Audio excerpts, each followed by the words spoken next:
Ruth 2. And Naomi had a kinsman of her husband's, a mighty man of wealth, of the family of Elimelech, and his name was Boaz. And Ruth the Moabitess said unto Naomi, Let me now go to the field, and glean ears of corn after him in whose sight I shall find grace. And she said unto her, Go, my daughter. And she went and came and gleaned in the field after the reapers, and her hap was to light on a part of the field belonging unto Boaz, who was of the kindred of Elimelech. And, behold, Boaz came from Bethlehem, and said unto the reapers, The Lord be with you.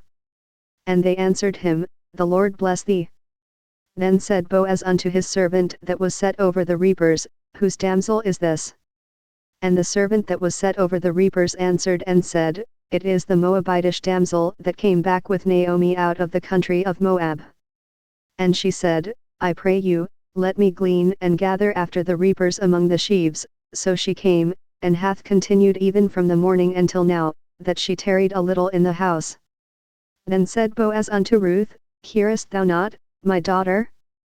Go not to glean in another field, neither go from hence, but abide here fast by my maidens. Let thine eyes be on the field that they do reap, and go thou after them. Have I not charged the young men that they shall not touch thee? And when thou art athirst, go unto the vessels, and drink of that which the young men have drawn.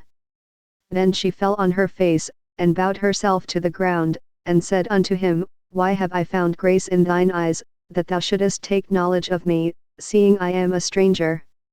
And Boaz answered and said unto her, It hath fully been showed me, all that thou hast done unto thy mother-in-law since the death of thine husband, and how thou hast left thy father and thy mother, and the land of thy nativity, and art come unto a people which thou knewest not heretofore.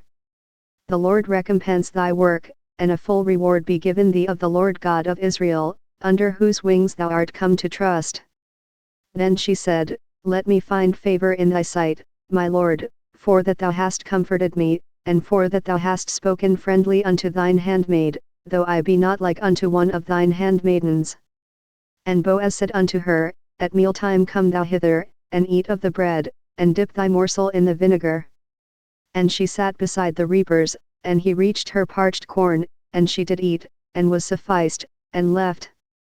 And when she was risen up to glean, Boaz commanded his young men, saying, Let her glean even among the sheaves, and reproach her not. And let fall also some of the handfuls of purpose for her, and leave them, that she may glean them, and rebuke her not. So she gleaned in the field until even, and beat out that she had gleaned, and it was about an ephah of barley. And she took it up, and went into the city, and her mother-in-law saw what she had gleaned, and she brought forth, and gave to her that she had reserved after she was sufficed. And her mother-in-law said unto her, Where hast thou gleaned today? And where wroughtest thou? Blessed be he that did take knowledge of thee. And she showed her mother-in-law with whom she had wrought, and said, The man's name with whom I wrought today is Boaz.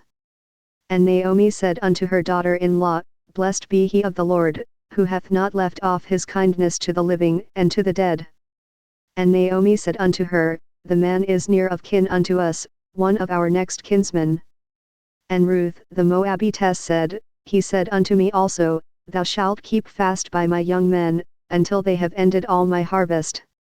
And Naomi said unto Ruth her daughter-in-law, It is good, my daughter, that thou go out with his maidens, that they meet thee not in any other field.